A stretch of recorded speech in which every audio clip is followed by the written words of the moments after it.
madaxweynaha Jamhuuriyadda Federaalka ah ee Soomaaliya Mudane Maxamed Cabdullaahi Maxamed Farmaajo ayaa saxiixay ka mid noqoshada Jamhuuriyadda Federaalka Soomaaliya heshiiska qaramada midoobay ee xuquuqda naafada. Munaasabad lagu qabtay xarunta madaxtooyada ee Villa Soomaaliya isla markaana madaxweynaha dowladda federaalka ah ee Soomaaliya uu ku saxiixayay axdi qarameedka qaramada midoobay ee xuquuqda dadka naafada ayaa waxaa goobjoog ka ahaa wasiirka wasaaradda haweenka iyo xuquuqul insaanka xukuumadda Soomaaliya Marwo Deeqa Yaasiin Xaaji iyo agaasimaha madaxtooyada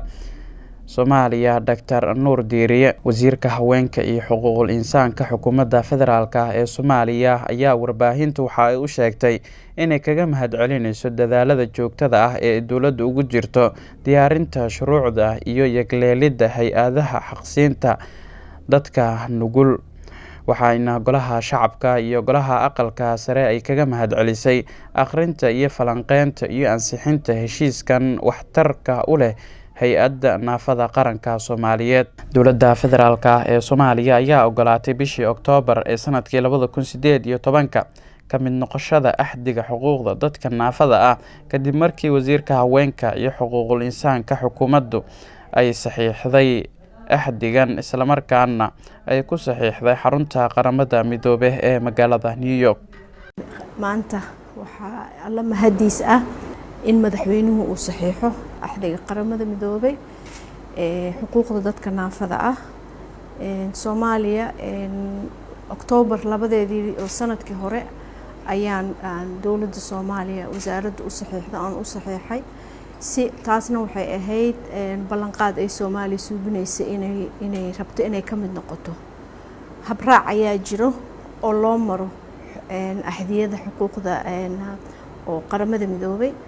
markii oo saas oo kale loo soo saxiixo waxay u wareegaysaa golaha shacabka ee baarlamaanka federaalka guddiga arrimaha dibadda ayaa baarlamaanka horgeeyay ayaa falanqeeyay dhageysi dadweyne ayuu suubiyay kadibna wuu ansixiyay marka maanta waxaa alla mahadiis ah gabagabadeedii maanta inay tahay oo ah in madaxweynuhu uu saxiixo taas ayaana maanta dhacday. Madaxweynaha dowladda federaalka ayaa maanta saxiixay taasna waxay soo gabagabeynaysaa habraaci soo socday maantana si oo maaragtay dhab ayay Soomaaliya axdigaas u saxiixday. axdigan wuxuu muhiim u yahay sababtoo ah Soomaaliya waxay ka mid tahay qaramada midoobay sidaas darteed axdiyada adduunka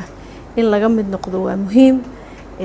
sida la socotaan sanadkii 2018 madaxweynuhu wuxuu saxiixay sharcigii dhisidda hay-adda dadka naafada ah taas ayuu saxiixay. waxaa kaloo hadda ay wasaaraddu ay maaragtay gabagabo u ah oo ay mardhow soo dhammayn doontaa sharcigii weynaa